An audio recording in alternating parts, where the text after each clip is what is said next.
ഒന്നല്ല, രണ്ട് കല്യാണത്തിന് പോയ കഥ ഇന്ന് നിങ്ങൾ കാണാൻ പോകുന്നു. രണ്ടും നടക്കുന്നത് ഒരേ ദിവസം ഒരേ സമയം, പക്ഷെ രണ്ട് സ്ഥലത്ത്. ഈ രണ്ട് സ്ഥലത്തും എങ്ങനെ ഞാൻ ഓടിയെത്തി എന്നുള്ളതാണ് ഇന്ന് നിങ്ങൾ കാണാൻ പോകുന്നത്. ബൈ ദ വേ, എന്റെ ഡ്രസ്സ് എങ്ങനെയുണ്ട്?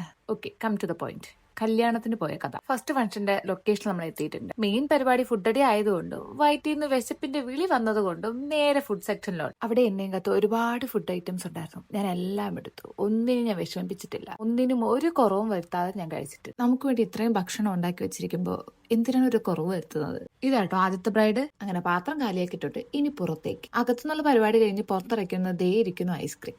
പിന്നെ ഐസ്ക്രീം കഴിക്കാതെ ഒരു പരിപാടി അവസാനിപ്പിക്കുന്നത് അത് ഐസ്ക്രീമിനോട് ചെയ്യുന്ന ഒരു തെറ്റല്ലേ? 2 ദിവസം മുന്നേ വരെ പനി പിടിച്ച കിടന്ന ഞാനാണ് ഈ ഐസ്ക്രീം തിന്നത്. പുറത്തിറങ്ങിയപ്പോഴത്തേ ഈ രണ്ട് കുഞ്ഞന്മാരെയും കൂടെ കണ്ടു. വരൂ, ഇനി നെക്സ്റ്റ് ലൊക്കേഷനിലേക്ക് പോകാം. ഐസ്ക്രീം കഴിച്ച തൊണ്ടവേര മാറാനായിട്ട് ഇവിടെ വന്നൊരു ചായ കുടിച്ചു. ഇപ്പൊ എല്ലാം ബാലൻസ് ആയില്ലേ? അപ്പൊ ഇതാണ് സെക്കൻഡ് ബ്രൈഡ്. ബ്രൈഡ് വേറെ ആരുമല്ലോ കേട്ടോ, ഞങ്ങൾ ഒന്നിച്ച് പഠിച്ചവരാ. ഇവിടുന്ന് കഴിച്ച ഫുഡിന്റെ വീഡിയോ എടുക്കാൻ ഞാൻ മറന്നുപോയി. ഇതാ പോകുന്നവനെ കണ്ടോ? ചേച്ചിക്ക് മിഠായി എടുക്കാൻ പോകുന്ന പോക്കാണ്. ഇത്രയും ഉത്സാഹിച്ച് പോയിട്ട് വരുന്ന എന്താണെന്നറിയോ? ചേച്ചിക്ക് ഒരു മുട്ടായി എടുക്കുമ്പോ അവനും കിട്ടുമല്ലോ ഒരെണ്ണം. ഇതിനോടകം ഒരു 5-6 മുട്ടായി അവൻ അകത്താക്കിയിട്ടുണ്ട്. ആ മുഖത്തേക്കൊന്ന് നോക്കൂ, എന്തൊരു നിഷ്കളങ്കത. ഓക്കെ, അപ്പൊ അവിടുത്തെ പരിപാടി കഴിഞ്ഞ് ഞങ്ങൾ അവിടെ നിന്ന് ഇറങ്ങി കേട്ടോ. രാത്രിയായി. സോ ഓട്ടോ പിടിച്ച് ഞങ്ങൾ വീട്ടിലെത്തി. അപ്പൊ ഇവിടുത്തെ കല്യാണ വ്ലോഗ് ഇവിടെ അവസാനിക്കുന്നു. നെക്സ്റ്റ് വീഡിയോ കാണുന്നവരെ tata bye bye, see U.